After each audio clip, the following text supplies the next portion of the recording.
우리 정으로 이렇게 인사합시다. 즐거운 성탄 되십시오. 네. 네.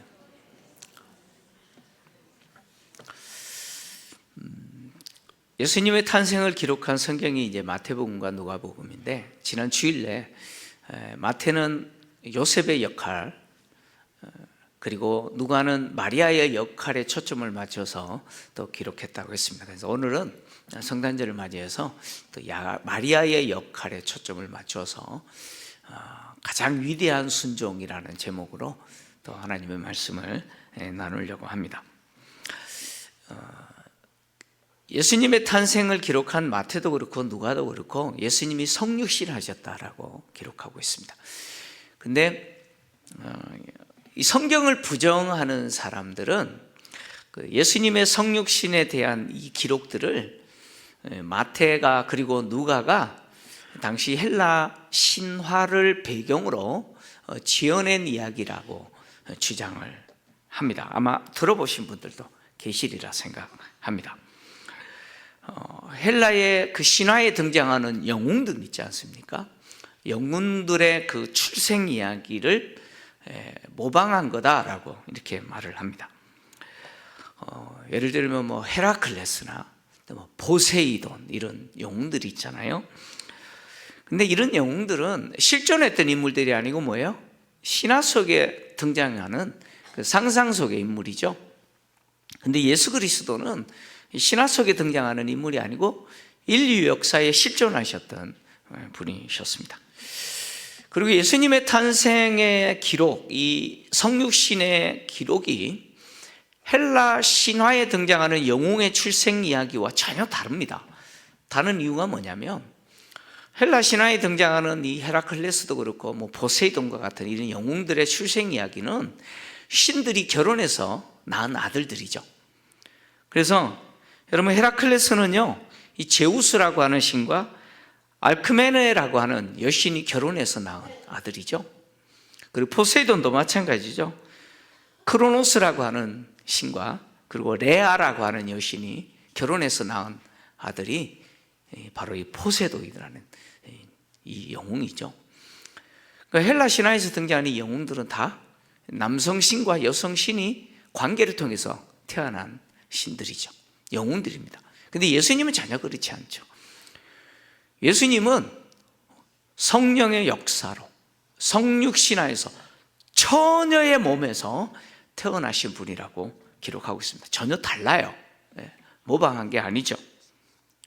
다시 말하면 누가가 지어낸 이야기가 아니다, 그런 이야기죠.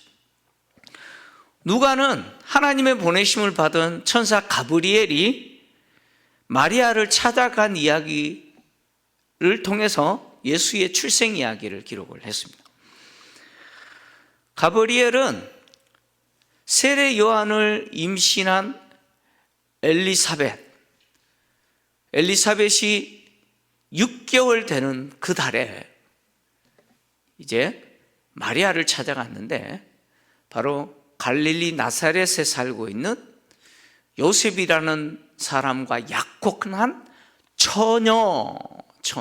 처녀인 마리아를 찾아갔습니다. 마리아는 요셉과 약혼한 관계죠. 유대인들에게 있어서 결혼 관계는 약혼과 결혼이라는 두 단계로 이루어진다고 제가 이미 말씀을 드렸습니다. 결혼 관계가 되기 전에 먼저 약혼을 하게 되고 1년 정도 기간이 지나면 정식으로 결혼 관계가 되어져서 이제 동거를 시작합니다. 근데 지금 마리아는 그 정식 결혼 관계를 통해서 동거하기 전인 약혼 기간에 이제 이 가브리엘이라는 천사가 찾아간 것이죠.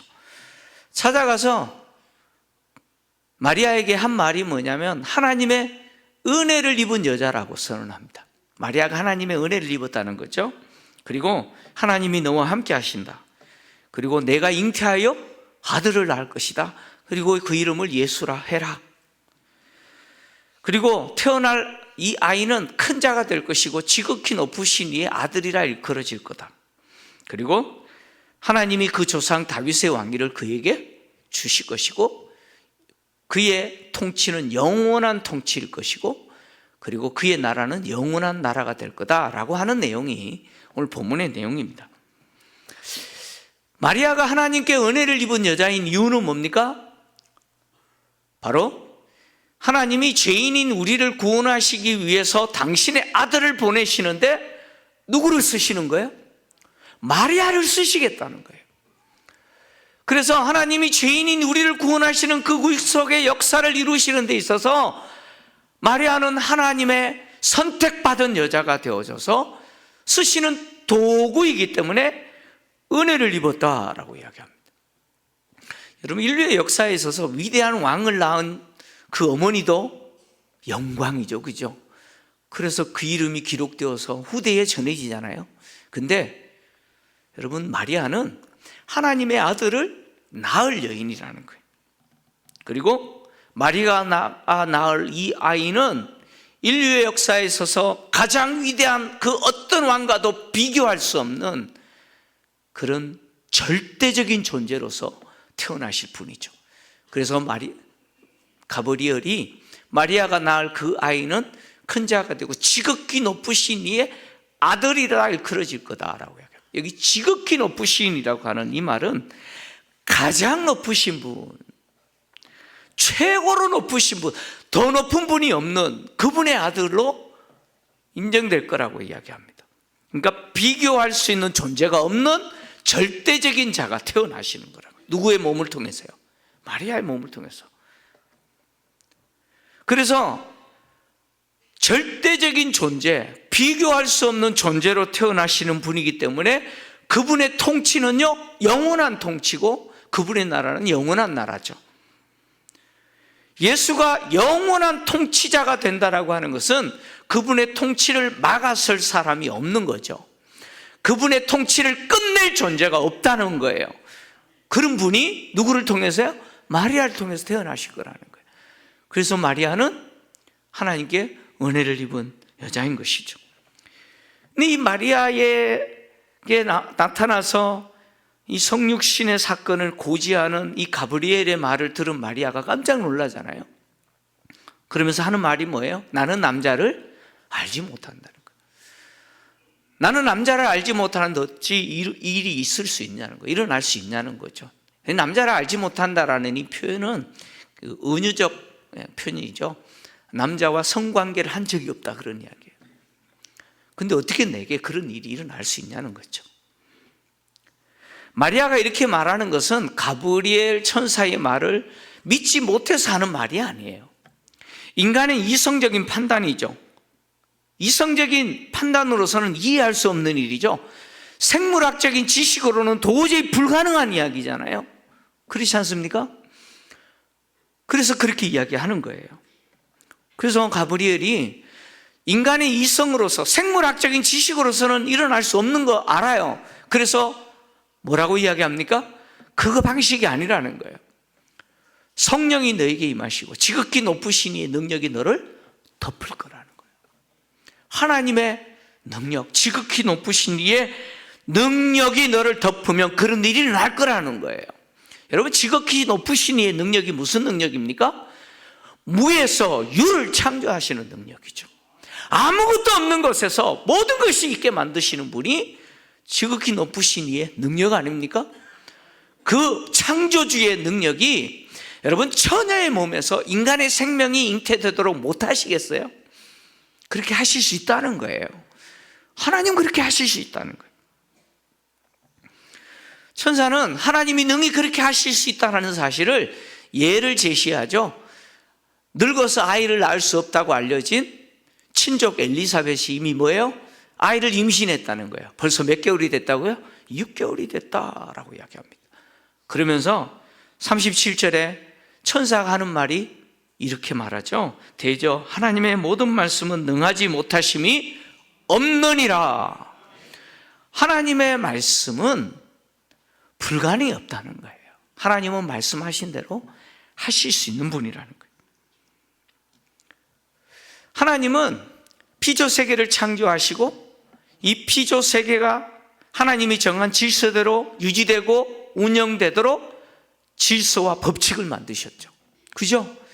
그래서 이 피조 세계가 하나님 정한 질서와 법칙대로 움직여지는 거예요. 그런데 이 질서와 법칙을 만드신 하나님은 이 질서와 법칙 속에 당신을 가두시지 않으신다는 거예요.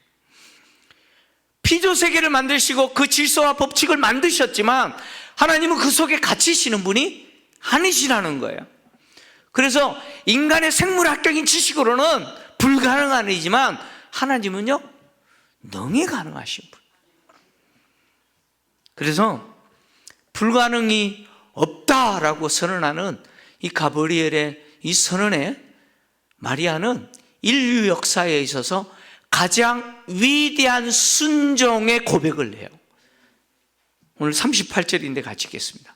38절 시작. 마리아가 이르되 주의 여정이 오니 말씀대로 내게 이루어지이다 하며 천사가 떠나니라. 주의 여정이 오니 말씀대로 이루어지리다. 자기는 누구예요? 주의 여정이에요. 주님이 하라면 해야 되는, 주님이 말씀하시면 그대로 순종해야 될 여종이라는 거예요. 주님이 내 주인이시라는 거예요.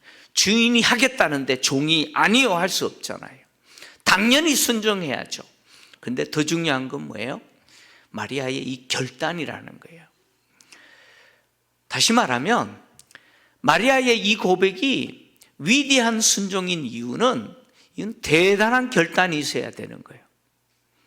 지금 마리아는 자신이 지금 어떤 위치에 있는지 모르는 철부지 여자가 아니에요. 그죠? 아무것도 모르는 철없는 여자아이가 아니에요. 마리아는 자기가 지금 어떤 상태에 있는지 알아요. 어떤 상태에 있어요? 요셉이라는 남자와 약혼 관계에 있어요. 이 약혼 관계에 있다라고 하는 것은 결혼 관계가 될 때까지 뭘 증명해야 돼요? 처녀인 것을 증명해야 돼요. 자기가 어떤 위치에 있는지 모르는 게 아니에요. 마리아는 하나님이 가브리엘을 천사를 통해서 자기에게 한 말대로 이루어졌을 때 어떤 일이 있을 줄 전혀 생각 못하는 그런 여자가 아니죠. 여러분, 말씀대로 내게 이루어지이다 라고 하는 고백은 그런 의미에서 인류 역사에서 가장 위대한 순종의 고백이죠. 마리아가 고백한 대로 이제 배가 불러와요. 그래서 사람들에게 임신한 것이 드러나기 시작합니다. 그러면 어떤 일이 벌어지죠? 가장 먼저는 자기와 약혼 관계에 있는 남편이 법적으로, 남편인 요셉과 관계에서 어떻게 돼요? 여러분, 끝장나는 거예요. 끝장납니다. 그리고 당시 나사렛이라고 하는 동네는 약 한 200명 정도 주민이 살았다고 알려졌는데 그 작은 동네에서 약혼한 여자가 임신을 했어요. 그러면 율법에 근거해서 돌에 맞아 죽거나 아니면 그 동네에서 매장당합니다. 인생 끝나는 거예요. 그렇지 않습니까? 마리아가 그것도 모르고 이루어지기를 원합니다라고 한 게 아니에요. 많은 그것도 뭐예요? 각오하는 거예요. 여러분, 마리아가 배가 불러와요. 막 남삼처럼 배가 불러와요. 아, 이거 성령이 내게 오셔서 성령으로 잉태하세요 라고 한다면 여러분, 약혼한 요셉이 그거 믿어주겠어요? 예? 나사렛 주민들이 야, 하나님이 너를 사랑하셔서 은혜를 베푸셨구나, 뭐 그렇게 인정해요? 저 부정한 년 그러겠죠. 그죠? 그럼에도 불구하고 마리아는 대단한 결단을 한 거예요. 그대로 이루어지기를 원합니다. 마리아는 자신의 인생 전부를 하나님께 어떻게 한 거예요? 여러분, 던진 거예요. 자기의 인생을 던졌고요, 자기 운명을 던진 거예요. 자기 미래 던진 거예요. 누구에게요? 하나님께 던진 거예요. 마리아는 예수님이 말씀하신 것처럼 밭에 감추어져 있는 보배를 발견한 그 사람이 가서 자기의 모든 것을 팔아 그 밭을 샀다라고 하는 그 비유 속에 등장하는 지혜로운 여자죠. 자기의 전부를 하나님께 어떻게 해요? 그냥 던진 거예요. 던진 거예요. 그래서 인류 역사에 있어서 가장 위대한 순종의 여자가 된 것이죠. 하늘의 영광 보좌 버리시고 우리의 죄 문제 해결하시기 위해서 아버지의 뜻이라면 제가 그렇게 하겠습니다. 그래서 사람이 되어서 오실 그 주님을 낳은 여자로서, 여러분, 예수님의 탄생은 아버지의 뜻에 순종하기로 결단하고 오신 예수님의 결단과, 그리고 하나님의 뜻이면 내 인생을 걸겠습니다, 내 운명과 내 미래까지 하나님께 드리겠습니다, 자신의 전부를 드린 마리아의 순종을 통해서 이 성탄이 일어난 것이죠. 그래서 하나님이 하시는 그 일에 자신의 전부를 던진 이 마리아는 어떤 여자냐? 어리석은 여자가 아니라 복 있는 여자죠. 그래서 마리아가 이미 임신한 친족인 엘리사벳을 방문했을 때, 엘리사벳이요, 성령이 충만해서 뭐라고 선언하냐면 45절에 이렇게 선언해요. 45절 같이 읽겠습니다. 시작. 주께서 하신 말씀이 반드시 이루어지리라고 믿는 그 여자에게 복이 있도다. 복이, 할렐루야. 주님이 하신 말씀대로 이루어지기를 원합니다. 내게 이루어지기를 원합니다. 주님이 말씀하신 것이라면 내게 이루어지기를 원합니다. 내 인생을 드리겠습니다. 내 운명을 드리겠습니다. 내 미래를 드리겠습니다 라고 했던 이 여자는 복이 있는 여자라는 거예요.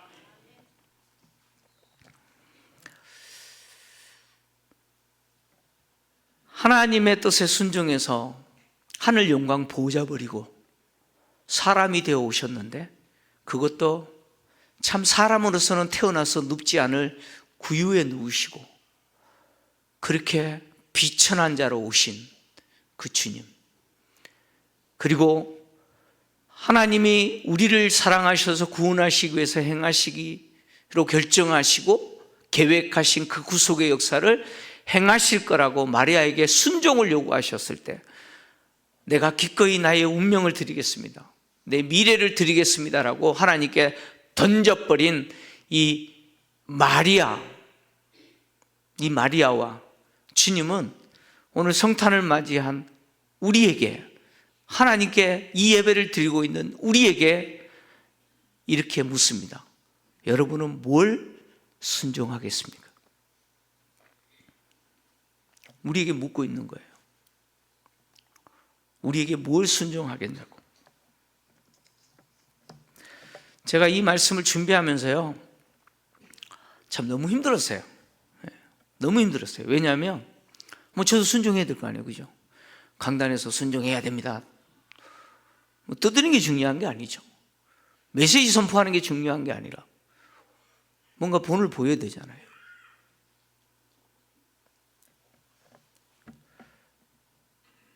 어제 제가 이 설교를 마무리하는데 제 마음에 두려움이 엄습해 왔어요. 두려움이 엄습해 왔어요. 너무 두려웠어요. 그래서 목양실 바닥에 바짝 엎드려가지고 하나님께 몸부림치면서 기도를 했는데, 왜 두려움이 엄습했냐면 그 이유가 있습니다. 제가 이번 교회 건축하는 데 있어서 다 던져버렸습니다. 다 던져버렸어요. 무슨 이야기냐면, 제가 첫 번째 작정했거든요. 작정하는 첫날, 둘째 주죠. 그날 제일 먼저 작정했어요. 근데 저희 형편에 있어서는 그 5천만 원 기준 기도원 300가정 한 가정도 겨우 감당할까 말까 그런 형편인데, 2가정 하기로 결정하고 그냥 던져버렸어요. 이제 이거 내려면요, 적금 넣었던 거 다 이제 해야 되고요, 심지어 애들 자취한다고 했던 그 월세 보증금까지 다 이제 털어서 드리면 그래도 모자라요.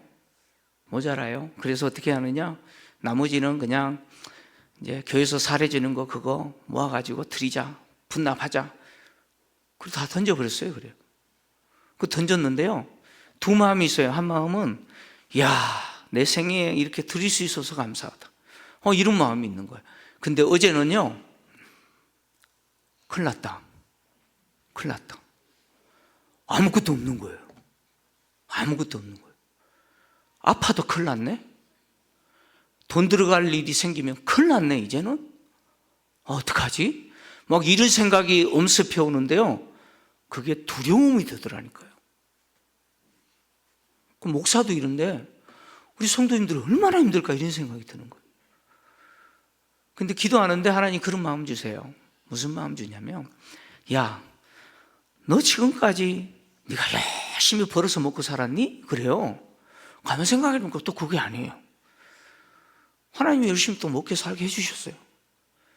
그럼 또 그렇게 생각하니까 지금까지 굶어 죽지 않게 하신 하나님이 아프지 않게 하실 것이고, 또 돈 들어갈 일 또 없게 하실 것이고, 죽이 되든 밥이 되든 하나님 하시겠지. 또 이런 마음이 드네요. 네? 저는 던졌습니다. 아마 성도님들이 그런 생각 하실 거예요. 이렇게 작정하는데 목사님은 얼마나 하실까? 또 장로님들은 얼마나 하실까? 이런 생각 궁금해 하시잖아요. 네? 근데 저는 10억 있으면 10억 드리고 싶어요. 그냥 100억 있으면 혼자 다 하고 싶어요. 근데 그것도 없어가지고 제가 할 수 있는 것은 이거밖에 안 돼요. 저는 이것이 참 우리 아이들에게 간증이 됐으면 좋겠어요. 진짜 간증이 됐으면 좋겠어요. 마리아와 요셉에 비하면 세 발의 피도 안 되지만 주님이 교회를 통해서 하시고자 하는 그 일에 하나님 나를 통해서 쓰실 수 있으니 감사합니다.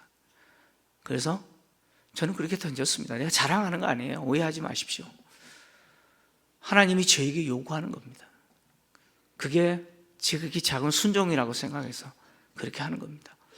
여러분, 성탄은요, 순종의 본을 보여주시고 순종하는 사람을 통해서 우리에게 베풀어 주신 하나님의 은혜였습니다. 그리고 그 하나님이 우리에게 또 다른 순종을 요구하십니다. 순종하는 자에게 하나님은 간증을 주시고, 순종하는 자에게 하나님은 당신이 하시는 그 위대한 역사를 이루실 것이고, 또 그 일에 도구로 쓰임받는 복을 누리게 하실 줄 믿습니다. 하나님 아버지,